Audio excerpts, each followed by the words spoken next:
Dr. Abhay Nene, an alumnus of the Topiwala National Medical College, Mumbai, graduated as a medical doctor in 1995. He later completed his postgraduate training in orthopedic surgery in 1998 from the University of Mumbai. After many more years of training in the subspecialty of spine surgery in Mumbai and multiple centers across the world, he currently practices as a spine surgeon attached to the following hospitals: Sir H.N. Reliance Foundation Hospital, Breach Candy Hospital, Leelavati Hospital and Research Center, PD Hinduja Hospital, all located in Mumbai.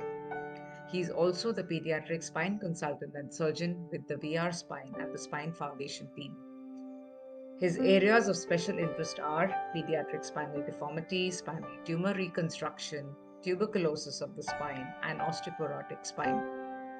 He has been an author to over 50 international publications and textbook chapters and is actively involved in research as well as runs fellowships to train young spine surgeons. He is a keen academician and was awarded the Educator of the Year title by the AO Spine in 2018. He is currently Asia Pacific Chairman of the AO Spine, the world's leading academic organization, chairs the Popular Scoliosis Week, and is on the subcommittees of SRS and NASS, both North America-based international spine associations. He's an avid sports enthusiast. He is the spine consultant for the Olympic Gold Quest and Go Sport Foundation. He is a regular feature on popular social media, and his videos during the COVID pandemic lockdown months got a lot of appreciation in mainstream press. Apart from this, Dr. Nene is a regular half marathoner and has completed over 20 half marathons all over the world. He's an avid cyclist, having cycled some of the world's toughest routes, including Manali to Leh, the Tour of the Nilgiris, a WOW Iceland team finisher, and an epic 60-hour non-stop relay cycle ride from New Delhi to Mumbai to raise 2.5 crore for cancer children. He is an avid trekker, having scaled the Everest Base Camp, Kanchenjunga Base Camp, and some of the highest trekkable peaks. Dr. Abhay moonlights with the rock band, the Flunkies, as a backup vocalist and guitarist.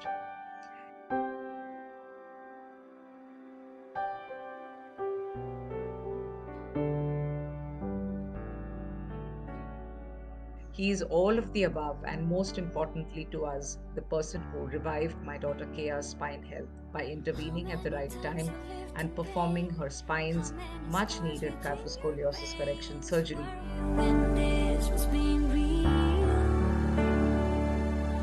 How many times you missed the train?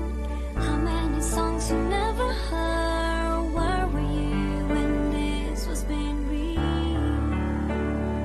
I'm here to tell you this won't last forever. The pain in you will ease if you surrender. You hear my voice whenever you feel my love.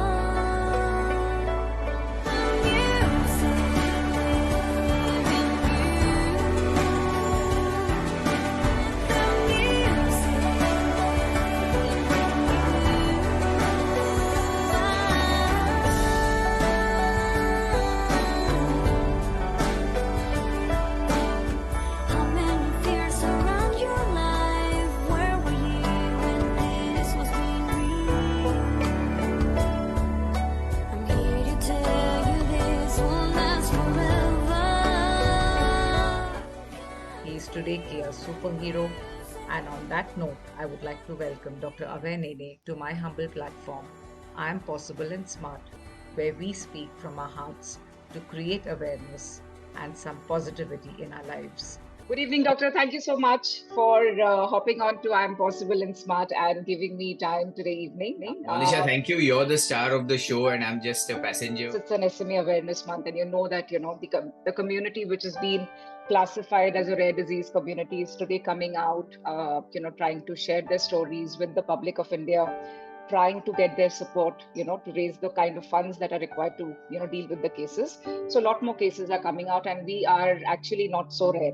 The number of cases that seem to be frequenting our daily social media, sort of interactions are just too many. And I think it's only going to grow because since treatments have now come into India, it's only going to become more and more. Over the last few months, that 1 in 10,000 has actually changed to 1 in 6,000 now. And that's only because of the number of cases being registered, right? And I'm hoping that more people come out, especially from the poorer section of the society, because that is where it's considered a stigma, it's considered a taboo to talk about rare diseases which were not treatable all these years. 1 in every 40 people walking the planet Earth are carriers of SMA. And if 2 carriers get married, there is a 25% chance that that pregnancy can yield a SMA affected child. But 50% chance that the child will be an SMA carrier, and only 25% chance that the child is going to be absolutely free of this disease. It's shocking because this statistic is something that, it never bounces off us in common parlance. But when you start reading about SMA, and people screen for thalassemia in specific communities, but they don't screen for SMA, which is far more consequences. And 1 in 40 is not a small number. It's such not. a huge chance that you're going to marry, and especially in a community like ours where people marry pretty randomly. There's such a huge chance that you're a carrier who's marrying a carrier, and there's a potential disaster awaiting your precious child. And I think if there was no awareness, there's going to be no screening. Exactly. And I think there is a role for screening at least the known conditions.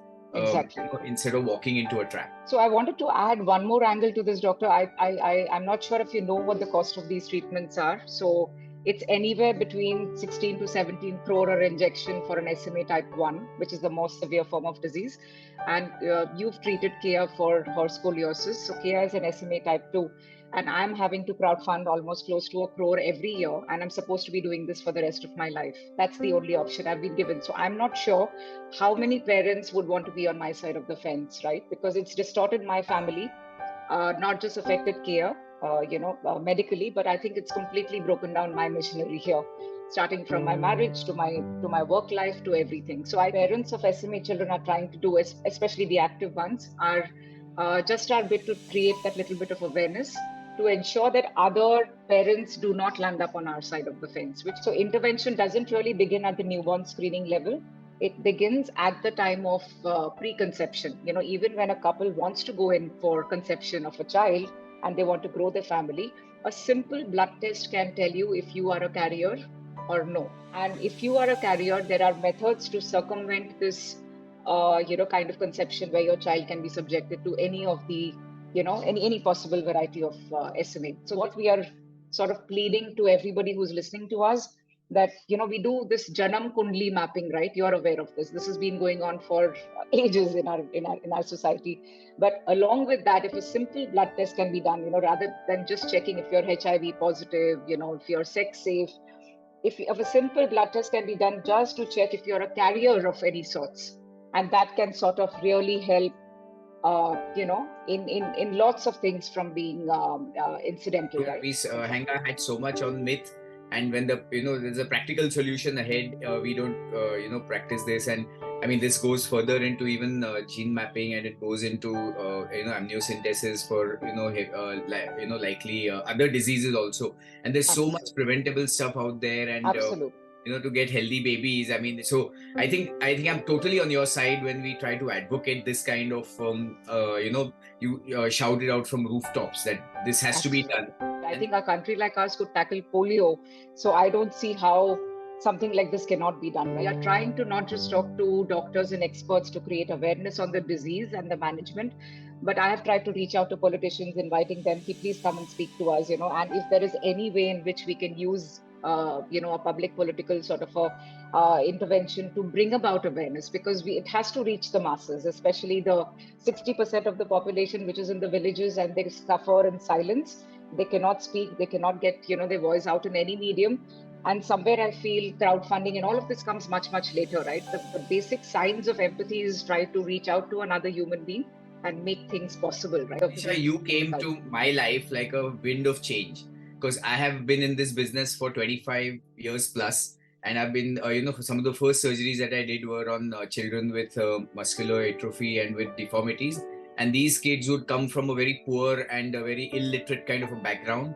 The parents would be completely lost. From our side, we would, we and our hospitals would, subsidize their treatment. We would do free surgeries, etc., which you would think is like a big thing. But what happens is that story ends there. And nothing happens after that. And when you came in, you came out with this huge agenda that, okay, my baby has this, but I have this bigger agenda of, trying to make everyone aware of this. I'm not hiding this fact, and I'm also going to go out there and tell them what I'm doing for my baby. So I'm going to take people along with me. And I think that is the big change in our populace. And I think you're one of the, the winds of change that, and we'd like to see more and more people like you, because what we do is such a small thing in this entire process. I know. What you do is actually got a far-reaching consequence. Media coverage becomes a critical part of this, and media could be all sorts of media. But I think the divide where I see is going to be that you and other urban educated parents are going to really push this. But that I know we live with a lot of stigma. We feel excluded from most of the general populace in the country because of whatever reasons. Our children don't get education easily or access to healthcare, easily. But the more you keep quiet, the more you're actually fanning the flames, right? Of we need to somewhere figure out whether we want to be leaving our children behind to suffer, because our children are going to be SMA carriers, and there are going to be high chances of them also, suffering the same issues. To be very honest, I'm actually being selfish. I'm not being, extremely what would I say, broad-minded, so as to speak, in doing what I'm doing, because I honestly want my children to not walk, to not walk the shoes that I'm walking in today. You are, a master of your trade. You deal with spine health, right? And I wanted you to actually speak about spine health of an SMA child that you have seen through your years of experience, and obviously you've dealt with KR spine correction. It's like a blow hot, blow cold. Like you see the brightest kids, okay, with this happiest smiles on their face, but they're on a wheelchair, and they are pretty distraught in terms of physical abilities. And there's that mismatch. Like you see this angel, and literally, when you look at them, you know that their IQ is like 150, and they're like, from some other place, and they're disabled at different levels. We end up indulging with this section much later when they've developed spinal deformities. Essentially, as we all know, what SMA does is that it damages in a way the lower neurons that actually, the nerve cells that actually provide power to the muscles. As a result of that, the muscle gets disused. It's like the engine of your car has failed, so the car is not being used, and hence all the parts begin to wilt. So it's actually a neuromuscular condition rather than a muscular condition, and that leads to disuse, atrophy, or thinning out of muscles. Unfortunately, most of these are central muscles. Like here, you're affected right from the swallowing muscles to the lung muscles to the spinal muscles. That's where we come in, and we see the children with two potential forms of deformities. One is where the deformity is leading them to an imbalance, leading them to use their peripheral extremities to support them to be able to be vertical, and leading them to be disabled to use otherwise capable hands. And the other is where the deformity reaches such a level that breathing gets affected. The first child I operated with SMA was a singer, and his first symptom was that he could no longer hold his R. So he would sing, and then, within seconds his R would die out because his lung capacity was affected. When an SMA child came to me 25 years ago, I would just put that in the neuromuscular scoliosis category. And I know what to do. I know the geometry, but I would not know more than that. And I almost denied treatment to this child, saying that, look, this is a complicated surgery for your R. And that child was sharp as hell, as most kids are. And he was like on me, and he was literally, the background was almost a rural background, like a very suburban Bombay.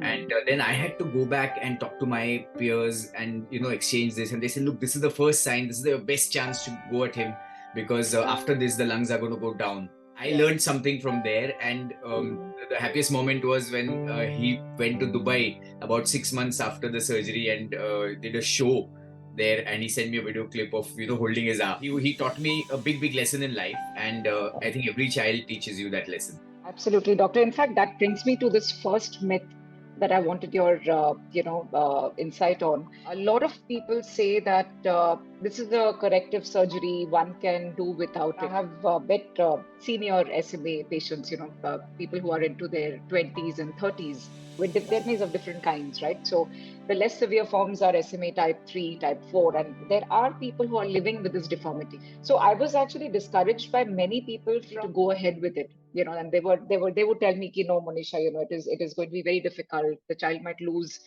something in bargain. It's not worth taking that risk. So what is your take on this, doctor? Is it a risky procedure to get a scoliosis surgery done? I must say that it is a big operation, and you got to consider all things before you actually prescribe this surgery, and you have to consider the risk benefit ratio. As we more than that, I must give you an insight into a surgeon's mind. That biggest worry for us is that there's a mismatch in expectations. I'm thinking I'm doing this surgery for XYZ benefit, and the mother or the parent or even the child sometimes is thinking that they're going to get ABC benefit, and that mismatch can really throw things out of gear. It is very important for us both to be on the same page. And as I mentioned, the two indications for the operation, one is where the child is losing balance and you want to quickly regain the child's sitting balance, so you free her hands. Right. And the other reason where you're going to help her lung function. If you can target these two as your only two reasons, and then zoom out and look at the big picture in terms of the survival of the child. Some of the SMA ones are struggling for survival, and absolutely.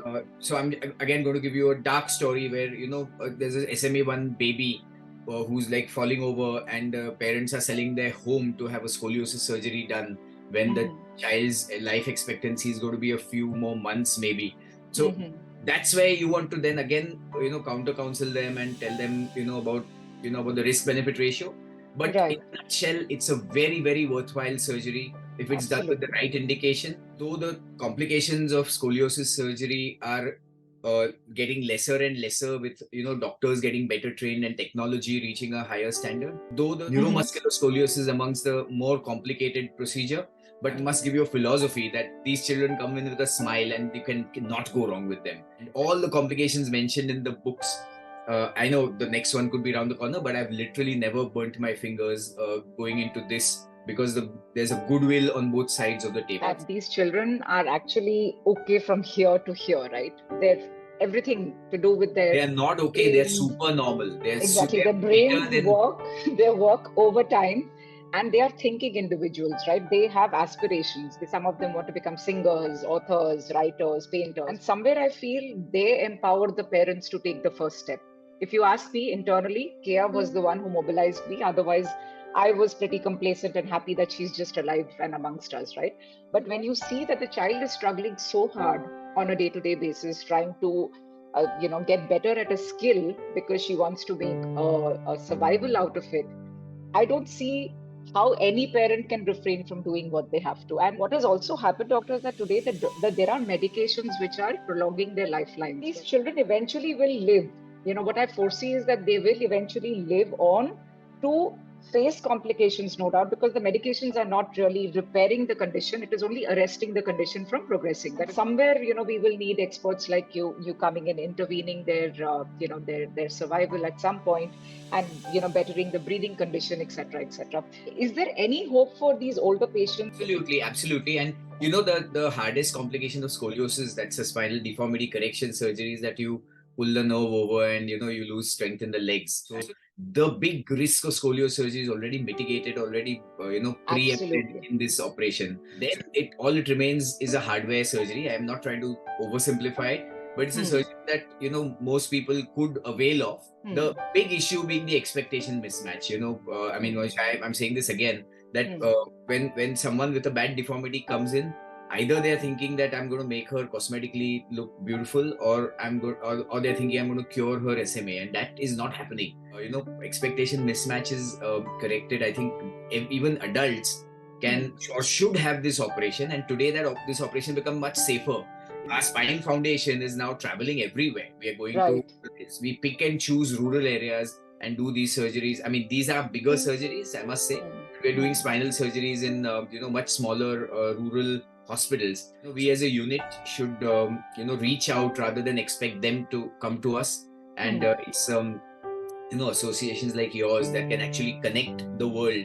In November, I'm going to travel to Burundi in East Africa and do the first scoliosis correction surgery there. It's not an SMA child, it's a little girl with a completely bent back, and it's the same thing over there. No one knows what this is, so no one is offering any treatment. And the Rotary Club has actually organized this, and I'm going to go there on my course, etc. But I mean, you like to do it, right? So it is possible, is what I'm hearing, right? That it is not something that is a closed book for them, and they cannot evaluate this as an option. It's all correctable option in their life, right?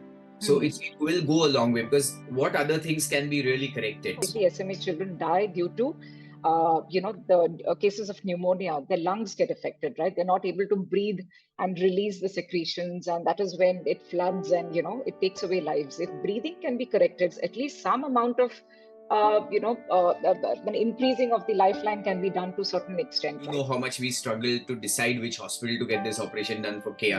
Because when we do this operation, there's an inherent risk of actually stretching the lung out and initial setback in the lung, and you should have all the preps around you for a ventilator, etc. So in no way should you make light of this surgery. You should have all the preps ready.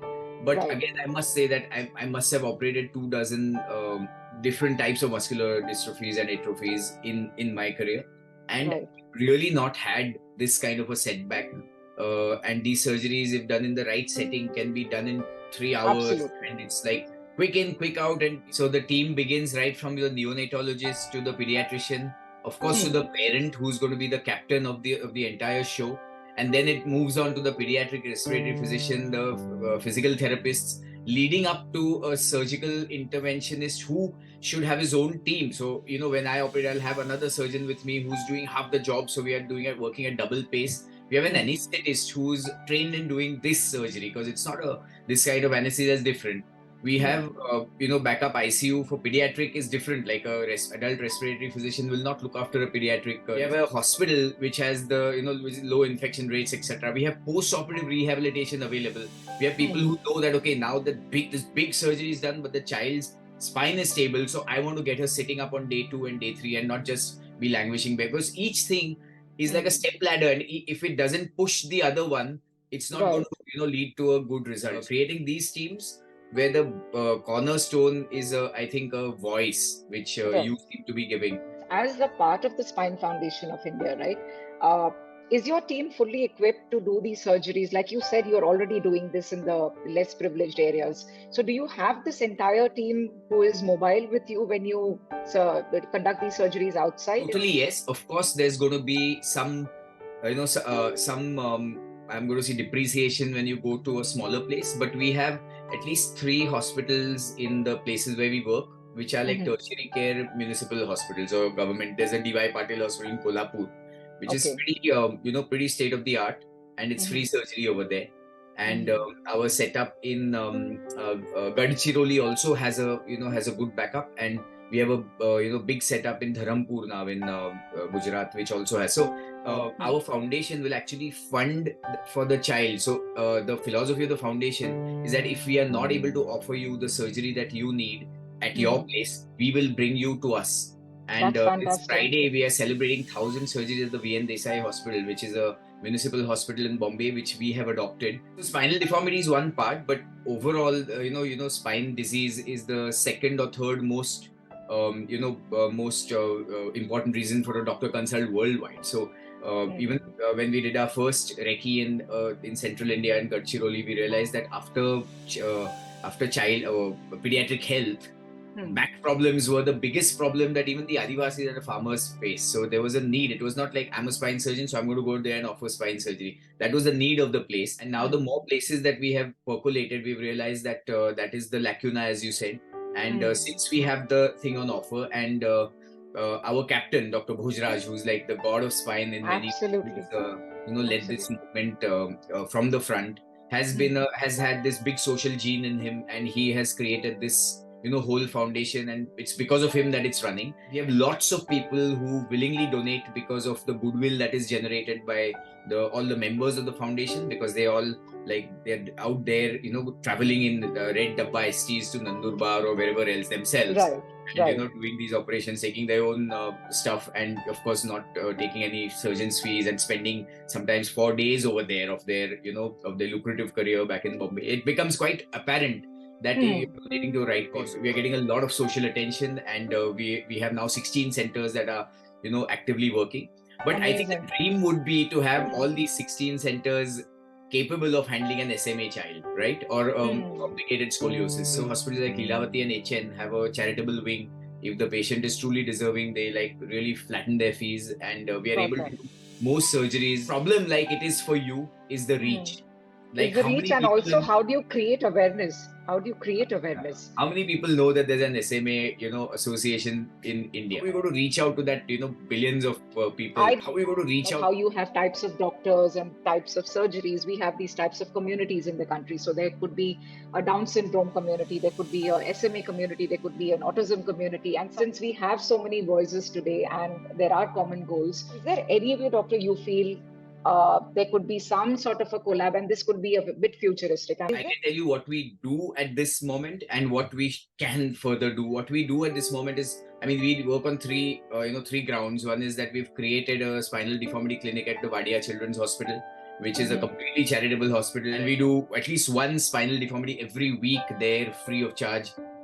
In Wadia Hospital. So it's one of the premier institutes for children in the country. That is a very, very busy clinic, and I can tell you that we take care of a lot of needy kids over there. The other thing that we do is, of course, what I said, the camps. We try to reach out to exclusively rural venues and try and train the Anganwadi workers over there to recognize spinal problems. So they are the ones who can interact with the community. They actually reach out to the smaller pockets and talk about this, and we've given them like a very easy screening method to know green zone, yellow zone, red zone spinal problems.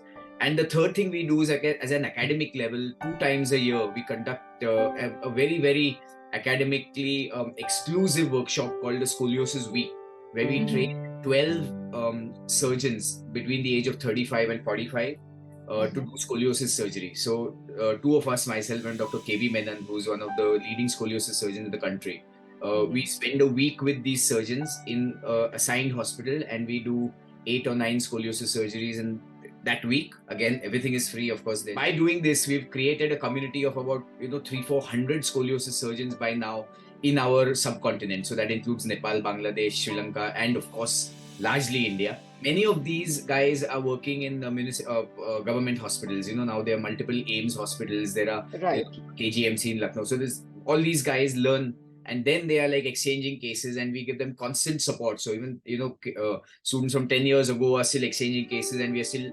exchanging notes on what they could do good for this patient. And we need to get celebrities to go out there and endorse it. Amitabh Bachchan gave us I saw that. I think that was mind blowing. Spine Foundation go viral, and I'm glad it did. So for our SMA association also, if we have some celebrities going out there, the reach becomes much, much better, because the newspapers are only interested in that, and people are going to attract. So just the way breast cancer or even leukemia or kids cancer is now become quite the thing. There's no reason why these rarer diseases, as you say, should not get prime attention, because of the available treatment options that are unknown to people. Right. Since you've been to so many urban and non-urban environments, where do you see the society stands in both ends when it comes to inclusivity and empathy for children or adults with these kind of disabilities? I'm sure it is changing. But today we are still living in that closed space where people are not coming out and talking about it. People are not sharing stories. It's still considered like a curse of God, if you may. It is not out there in the open.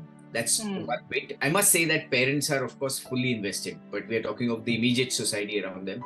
Facilities are not done. Like we say, okay, this child is disabled, but you're not seeing how much the child is able. So look at it from that lens, and we are just brought up on this diet of seeing, what we call healthy, means hands and legs working. But that's one thing that has to be sorted in our heads. And then there is no social inclusivity. Recently, now there are taxi cabs which are wheelchair friendly. There are, but there are no playgrounds that are wheelchair friendly. Even schools, it's not so easy to get a child who's wheelchair bound, to get the same quality education when you know that this child is going to do better than the other kids, because her brains are far better than the other kids, and you don't need to be a runner or a dancer to be able to perform well in academics. So the Western countries are far more aware and far more conscious of this, and we need to take a leaf out of their books to be able to recreate that kind of a thing. But I guess it comes with overall development and overall economic development, and I think it is happening, but we really need to do much better than I think this point that you mentioned, that the ability is not judged, right, but everything else is in a differently able child, and that is where the problem is. I think there is no scale or measure to give them some amount of credibility, where they need it the most, and that is from where stems all the support that lacks in their lives, right? And that is the sad part of the whole thing. When you were speaking, I was smiling for one reason only. I had my younger brother who was undergoing cancer treatment, when I was pregnant the first time with my elder daughter.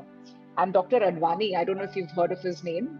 He was, I think, back then associated with SL Raheja Hospital, which is now taken over by Fortis.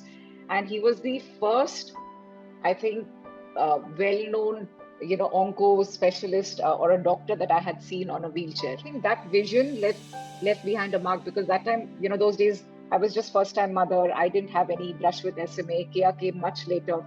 But, when you see more people in position, especially when they are equipped on a chair, and they are making a place in the society, it somewhere hits you hard that, it's possible. Everything is possible. Even for, a child with disability, it is possible for them to reach that far that they can even become a doctor and treat somebody. He was all gray. So you can imagine which generation he belonged to. And somewhere I felt that, when Kia was diagnosed, and with the whole, journey that I've had with her, that if I could work on that side of her ability and probably bring her up in the front and more as some sort of a public figure that tomorrow she can encourage, just with her self being on a wheelchair, moving around, and not being known for it only, and being known for other things. And that's where I think parents will get hope, when they see more children like her. And then, which now brings me to this question, doctor, which is one of my last. If you had to identify, say, any two things that you could do in your personal capacity to create some awareness, need not be just for SMA, but could be for differently abled children who could improve, their quality of life with your medical intervention, what are the first two things you would do to create that level of awareness? I mean, the one thing that I think has worked in my my little world is having a scoliosis helpers group. So we have a group of girls or boys and girls who've had scoliosis surgery themselves, and who are willing to go and speak about it without a social taboo. And these guys are they're like rock stars. 3 of them are actually becoming doctors now. Some of them are possibly going to be my team in the future. What do you think? There are others who run marathons. There are dancers. There are pianists who have had scoliosis surgery. So they become the best advocates. Absolutely. You do not need to read out of books or look out of the internet. You have a person who's had a scoliosis surgery talking to you saying, I've been through this, and this is my life. This is the marathon I've run, and I'm now a doctor and a surgeon. I mean, that just breaks all the ice. So this scoliosis helpers group, if it can grow, and maybe you and me can join hands and make this pan India. Absolutely. And it's not doctor specific, it is condition specific. So we are not doing this to garner more patients. We're doing this to raise for patients to speak to each other. I think that is the one key thing that needs to be done. And the other, I think, would be I could use my offices because we do end up being doctors to higher level celebrities, cricket players and sportsmen. We have the backing of big hospitals and well-known hospitals. I think what we have failed to do so far, which I think we should do to garner their support, to be able to give out some information about these kind of conditions to the population in general, and garner support from the media to publish this. That's and another we are fantastic busy input, talking about osteoporosis and talking about more lifestyle conditions, when these life-saving conditions should be actually targeted. Absolutely, doctor. And I think that is where inclusivity comes in, because, we're not trying to talk disease specific approaches only. Trust me, these children don't know what's going on inside their bodies. They just are so not aware that, something can be so debilitating that they may not be around tomorrow to even breathe in peace. I think somewhere people like you and us should do whatever it takes, because, life is going by them, and time is running out on their clocks much faster, right? Every single night I go to sleep and I say, I'm not sure how many more Kias are out there who are not getting help on time, right? And that worries me. They are all children at the end of the day, right? And they all deserve a place in the society. And I somewhere feel that instead of just singing the crowdfunding song that I should be otherwise, that's my bigger concern, so as to speak. But what's the point of living in a society which is not going to be inclusive, right? And it's not going to have empathy for each other. If there is anything that you would want to leave, especially the SMA community with as a message, They should all meet Kia, because she's the rock star who's literally risen from like a phoenix. And the painting she made for me, and that interview she did on stage, and the books that she's writing. I mean, she is really taking it to the next level. I'm sure there are many other kids who are doing that, but I think these kids, more than you and me, should become the face of the I am possible community. They should all. She's paved her own way, and she keeps thanking Dr. Abhay Nene in all her public speeches that she's been preparing and practicing. And I think somewhere, doctor, people don't realize how they impact each other's life, but you're doing what you're doing from your heart. Okay, we all know that. And that messaging, like you rightly said, can only go from the person who is affected, right? It's best gone from them. The spine health is a critical part of at least SMA, an SMA patient's life. And it can ease out a lot of concerns like your breathing and swallowing and many other, internal issues that the child lives with or the grown-up lives with. So, doctor, I would want to now thank you from my humble heart. And I would want to thank you for all the work you're doing and raising the awareness. And please keep up this, great show, and keep the flame burning, and light many such little flames in across the country, at least our country, if not outside, because that's what that's what is the need of the hour. And we are all available for the it. Faith in doctors, the faith in the system. It all matters at the end of it, and it's because of people like you, the faith in the system, continues. Dr. Shekhar Bhojraj has really done a marvelous job by creating the Spine Foundation. I think a lot of children are going to, sort of benefit from there. I have always had an amazing conversation with you, be it from day one, I think, till day now, and hopefully in many days to come, we will continue to share. So thank you, doctor. God bless you. Thank you again. And take care of yourself. Yes. Good night. Bye.